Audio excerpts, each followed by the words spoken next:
He wants a kiss.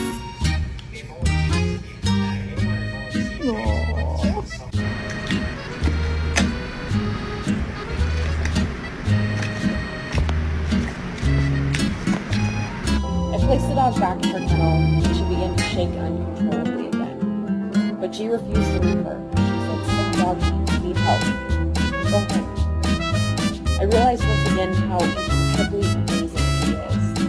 And she got her way.